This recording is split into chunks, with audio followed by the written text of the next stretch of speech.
আমি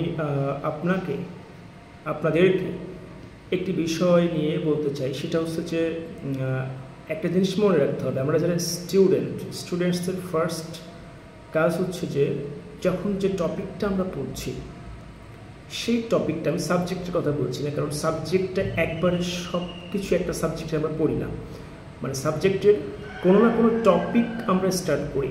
তো যে টপিকটা আমি শুরু করছি সেই টপিকটা, একটা চ্যাপ্টারের অনেকগুলো টপিক থাকতে পারে, এখন যে টপিকটা আমি শুরু করছি ওই টপিকটা চমৎকারভাবে বুঝতে হবে। প্রথম টার্গেট হচ্ছে এটা, প্রথম কাজ হচ্ছে এটা।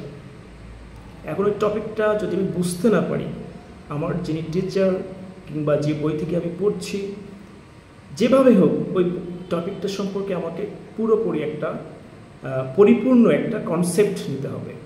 তা আমি যদি পরিপূর্ণ কনসেপ্ট নিতে পারি তাহলে কিন্তু আমার প্রথম কাজ শেষ। Then what's my second work or second job here, বা সেকেন্ড স্টেপ কোনটা এখানে? আমার সেকেন্ড স্টেপ হচ্ছে যেটা আমি বুঝলাম, যে টপিকটা আমি সুন্দর করে বুঝলাম, এই টপিকটাকে আমাকে চমৎকারভাবে প্রকাশ করা শিখতে হবে। I have to have an ability to express that. আমাকে প্রকাশ করা শিখতে হবে। আমি প্রকাশ করবো কি করে?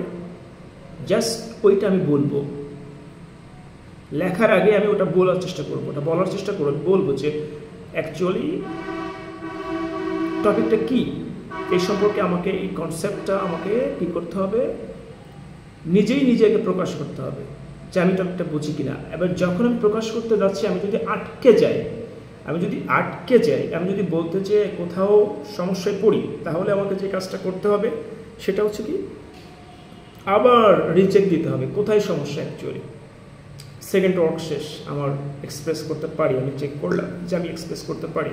থার্ড ওয়ার্ক হচ্ছে যে এবার আমি ওইটাকে কন্টিনিউয়াস রিভিশনে রাখবো। কন্টিনিউয়াস রিভিশন, যত রিভিশন দেওয়া যেতে পারে।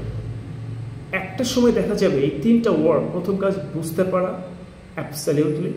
2 নম্বর কাজটা হচ্ছে ওইটাকে প্রকাশ করার ক্ষমতা অর্জন করা।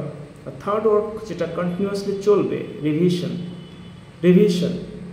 দেখা যাবে যে রিভিশন বলতে বারবার পড়া নয়, রিভিশন বলতে হচ্ছে বারবার এখানে বারবার প্রকাশ করা। আমি আটকে যাচ্ছি প্রকাশ করতে চাই, আমি আবার একটু দেখে নিব।